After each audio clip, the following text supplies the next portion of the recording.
အလုံးကိုသခင်ယေရှုနာမတော်နဲ့ပြင်လေဘရောချဆိုပါရယ်ဒီနေ့ကျမ်းစာနှုတ်ကပတ်တော်အဖင်ခွန်အယုန်ချတော်ယုံကြည်တော်တဲ့အတွက်ကျမ်းစာနှုတ်ကပတ်တော်ကတော့သုဒ္ဓအခန်းချင်းနှစ်ဖြစ်ပါရယ်ကျွန်မသုဒ္ဓအခန်းချင်းနှစ်အငယ်1ကနေ7ထိအလွယ်စုပြမှာဖြစ်ပါရယ်ငါသားတင်တဲ့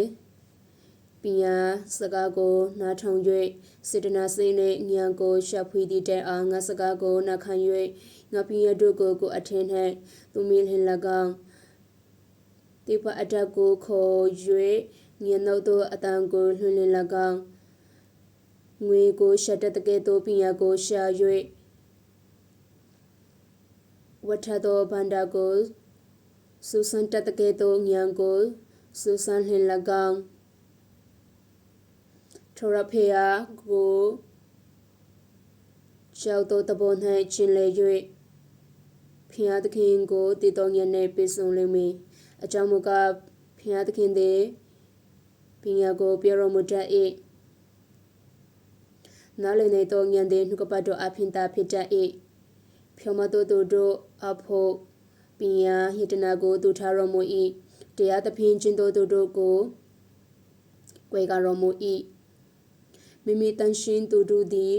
တရားလမ်းကိုဆောင်ရှောက်မိအကြောင်း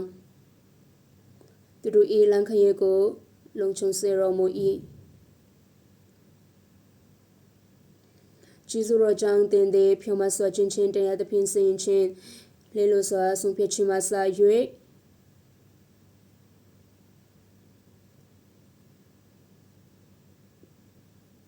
လေလိုစွာဆုံးဖြတ်ခြင်းမှစ၍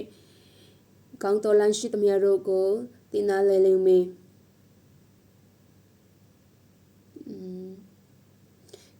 ပညာသည်တင်အင်းနှလုံးသို့ဝင်၍တင်သည်တချက်ချင်းနဲ့မွေးလှသောအခါတမတတိသည်တင်ကိုဆောင်ထင်၍ဉာဏ်သည်လည်းဆောင်ရှောက်သဖြင့်သုတော်လမ်းမှကဲ့တင်လိမ့်မည်အာမင်ကျမ်းစာတဲ့တို့တိုင်းအပေါ်ဖျားသခင်အထူးကောင်းချီးပေးပါစေဒီကျမ်းစာနှုတ်ကပတ်တော်ကပညာလမ်းတဲ့သို့တွင်တင်တဲ့နှုတ်ကပတ်တော်ဖြစ်တဲ့အလုံးကိုရှလောမ်လို့နှုတ်ဆက်ပါရယ်နောက် channel မှာပြန်တွေ့ကြမယ် bye bye